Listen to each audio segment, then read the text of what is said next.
진짜 정치에 대해 다 알려준다.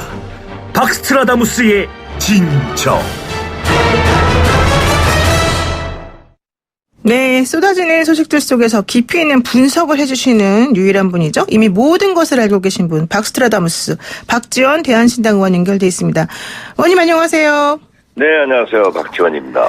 어제 자유한국당 주최로 열린 공수처법 등 날치기 저지 규탄 대회, 이 규탄 대회에서 집회에 참여했던 분들이 국회 난입을 하고 아수라장을 좀 만들기도 했습니다. 이거 어떻게 보셨습니까? 글쎄요.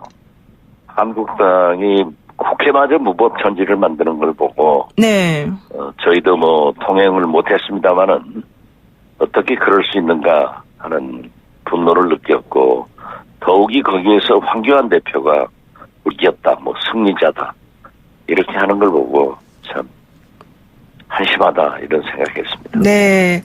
그런데 이제 문희상 국회의장에 대해서 사실은 상당히 좀 불만들이 많은 것 같은데, 한국당에서는 이를 키운 거는 의장이다 이렇게 얘기를 지금 하고 있습니다. 의원님 보시기에는 누가 잘못한 겁니까?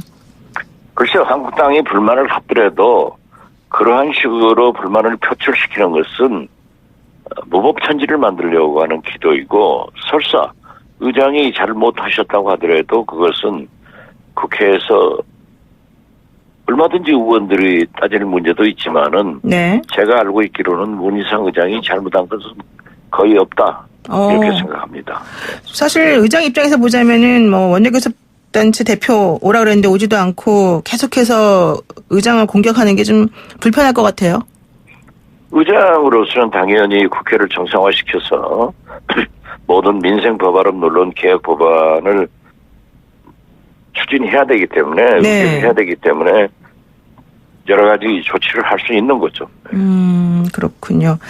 그런데 이제 결국 어제 또 얘기된 것 중에 하나가 선거법 개정안 중에서 그 석패율제를 놓고서 이 4+1 협의체가 흔들렸다 이런 얘기 나오던데, 이 석패율제에 대해서는 어떻게 지금 보시는 건가요? 글쎄요, 4+1이 5개 정당이 똑같은 안을 가지고 있으면 5개 정당이 아니겠죠. 네. 그렇기 때문에 서로 다른 생각을 가지고 있어서 얘기를 해서 합의 조정하는 거 아니에요? 네. 이 과정에서 석패율제가 나와가지고 마치 중진들이 지역구 아니면 비례로라도 당선시켜야 된다 하겠다 이런 의사를 가진 것으로 한국당에서는 보도되고 있는데, 네. 어떻게 됐든 저희 대한신당으로서는 석패율 제도에 대해서 찬성하지 않고 있습니다. 아, 찬성하지 않으시는 겁니까? 네네. 지금 그 석패율제라고 하는 건 결국 이제 아깝게 선거에서 떨어진 분을 좀 구제해주는 의미가 사실은 있기도 하지 않습니까? 그렇죠. 일본 같은 곳에서 그러한 일을 하고 있지만은, 네. 우리는 현실적으로 국민 정서에 옳지 않다. 저는 그렇게 판단합니다. 그렇군요. 그런데 네. 그 지역 선거에 나가가지고, 네. 아깝게 크게 떨어지는 건 사실인데, 이러한 것을 또 중진들은 석패율제로 구제가 된다고 하면은, 우선 선거 자체도 어떤 지역구에서 만약 그러한 일이 있다고 하면은 저 중진은 낙선하더라도 석패율제가 되기 때문에 한 지역 2명의 국회의원이 바람직하다. 그렇죠. 그렇게 선택할 수도 있어요. 네. 그래서 저희는 반대하고 있습니다. 그런데 사실 이제 정의당에서 이 전국 석패율제를 주장을 하고 있는데, 이게 조금 제가 찾아보니까 정의당 과거에는 석패율제는 정치 개혁이다 이런 얘기를 했더라고요. 2014년 2월 24일 상무위원회에서 정의당 심상정 원내대표는 석패율제는 정치 개혁이 아닌 정치 개혁이다. 거물 정치인을 위한 정치 보험이다. 이런 얘기도 하셨었고, 또 2015년도에도 적은 비례 의석수에 석패율제를 적용하면 명망 있는 다선 의원들만 안정적으로 재선에 성공할 것이다. 이런 얘기를 해서 반대했었었는데, 왜 갑자기 이 석패율제를 들고 나오는 겁니까? 그 반대의 정신이 옳은 거고, 네. 지켜봤으면 좋았을 건데, 지금 현재 정의당에서 석패율을 주장하는 것은 그 정의당이 갖고 있는 어떤 생각을 가지고 그렇게 얘기하겠죠. 그렇지만은 일반적으로, 네. 어제 민주당의 이해찬 대표가 정리를 아주 잘 하시던데요. 네. 저도 그러한 생각으로 총진의 비례대표 진출을 위해서 그러한 길을 트는 것은 옳지 않다. 그러고 저도 뭐 대한신당의 박지원 이런 식으로 보도가 됐는데요. 네. 저는 분명히 그 석패율제가 설사 합의가 되더라도 네. 국회가 통과가 되더라도 석패율제로 출마할 생각 없다 하는 것을 분명히 말씀드립니다. 그렇군요. 그런데 사실 저는 이제 어제 정의당 그 심상정 대표 얘기하는 걸 들어보니까 어차피 지금 연동형 비례대표제도 좀 엉망진창이 돼버렸다. 뭐 50대 250 이런 식으로 결국 두세 석 가지고서 합의보자 해놓고는 캡 씌우고 뭐하고 이게 뭐냐. 우리 이래놓고 또다시 원핸드로 뭐 할 수 있다 이렇게 말하면 민주당이 우리를 협박하는 거다. 너무 소수정당으로서도 힘들다 이런 얘기 하던데 또 그 말도 어느 정도 일리가 있는 거 아닙니까? 글쎄요. 뭐 이 말 들으면 그 말도 일리가 있는 것 같지만은 네. 문제는 그 원칙적으로 저희는 석패율제에 대해서는 찬성하지 않는다 네. 하는 분명한 입장을 가지고 있고 저희는 전국의 균형 발전을 위해서 특히 피폐돼가는 농어촌의 발전을 보장하기 위해서는 지역구는 그대로 두는 것이 좋다. 이 생각만은 가지고 있습니다. 네.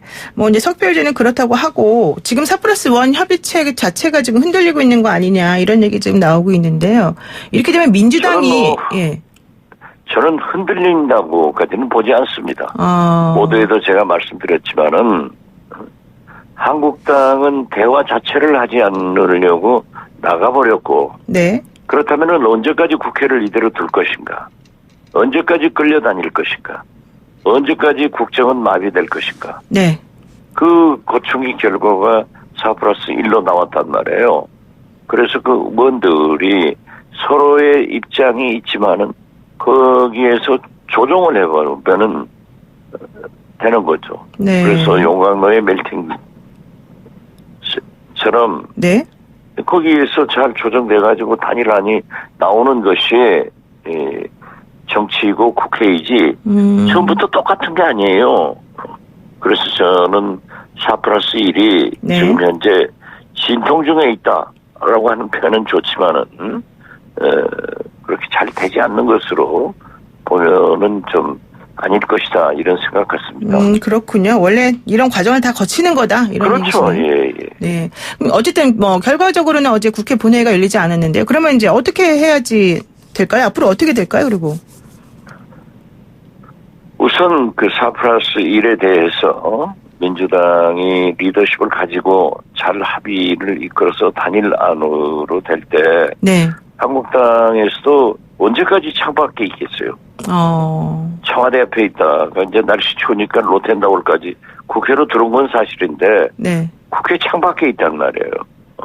그렇기 때문에 창 안에 들어와서 이러한 것을 논의하고 수정할 거 있으면 수정하고 뭐 이런 식으로 국회를 살려가야지 한국당처럼 저렇게 무자비하게 버리고 또 농상만 계속하는 것은 옳지 않다 이런 네. 생각 같습니다. 네, 일단 뭐 민주당이 조금 양보를 해서 좀 뭔가 좀 정리를 해줘야 된다 이런 얘기를 들리는데 지금 국회 소식하면 늘 부정적인 것만 떠올랐는데 이번에는 아니에요. 그 어제 국회에서 열린 5.18 비공개 자료 공개 이 관련해가지고 진상조사위원회 출범 긴급토론회 의원님이 참석을 하셨던데 이게 어떤 내용인지 소개 조금 부탁드릴까요? 네, 지금 광주의 천정배, 장병환, 최경환, 박지원, 윤영일 우리 광주 전남 의원들이 제가 국정감사 중에 발견했던 13건의 사진첩과 2,400여 건의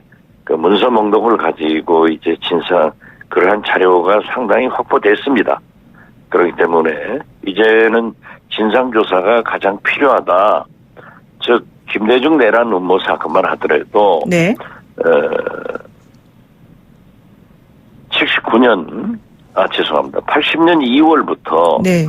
목포에서 일으키려고 신분부들이 조사를 해봤지만 목포는 너무 적기 때문에 3월 1일 그 구성도를 그려가지고 범죄 조직 그 구성도를 그려가지고 거기에서부터 이제 김대중 두목 이런 식으로 해서 5.18을 유인했던 겁니다. 네. 그래가지고 이제 그 5.18이 발발했고 거기에 의거해서 진압을 했고 거기에 의거해서 재판을 했는데요.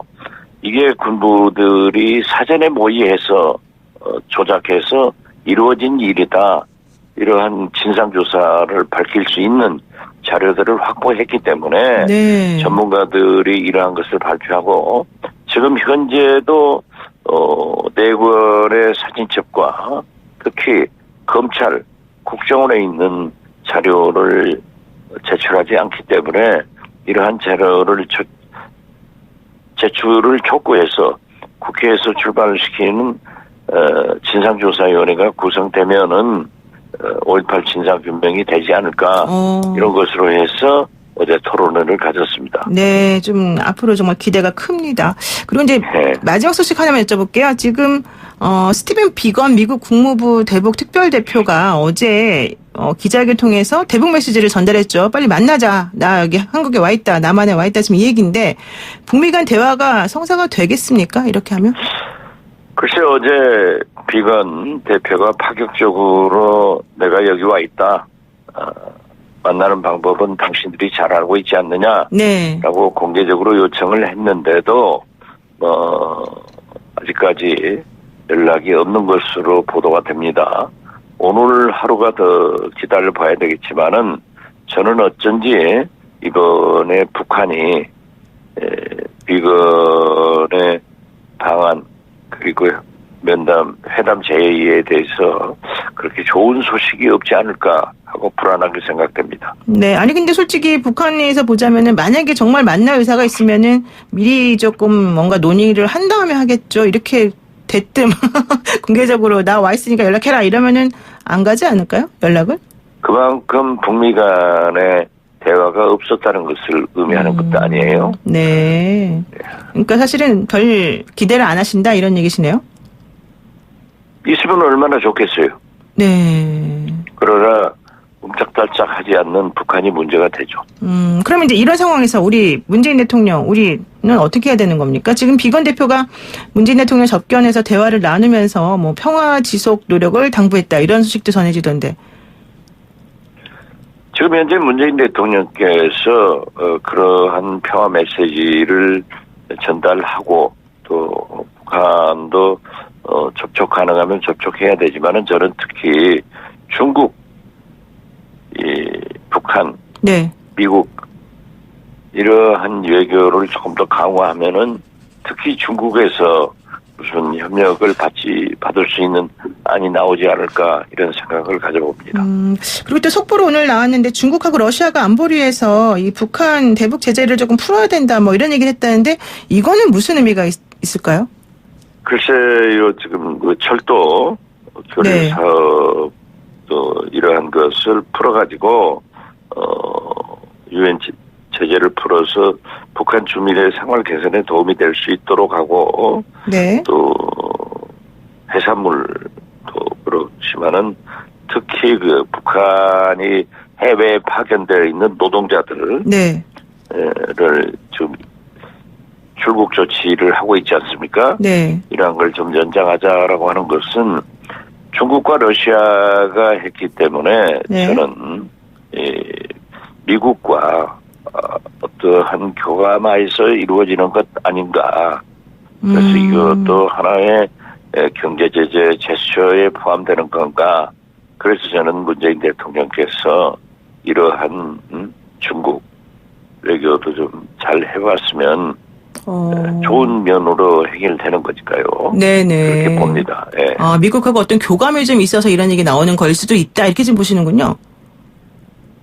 그렇죠. 대개 보면은 유엔 안보리 문제는 물론 대립도 있지만은 이제 이번에 유엔 안보리를 미국 요구로 소집했지 않습니까? 네.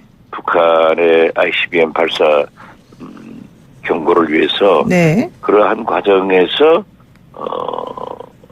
경제제재 해제 완화를 하기 위해서 기본적으로 이러한 정도는 해나가자 하는 것을 중국과 러시아가 가지고 나왔다고 하면은 네. 어느 정도 미국과도 합의된 사항 아닐까.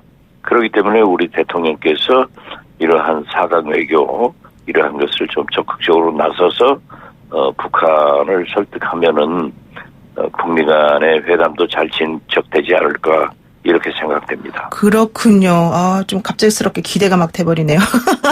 오늘 말씀 여기까지 듣겠습니다. 고맙습니다. 네, 감사합니다. 네, 지금까지 박지원 대한신당 의원이었습니다.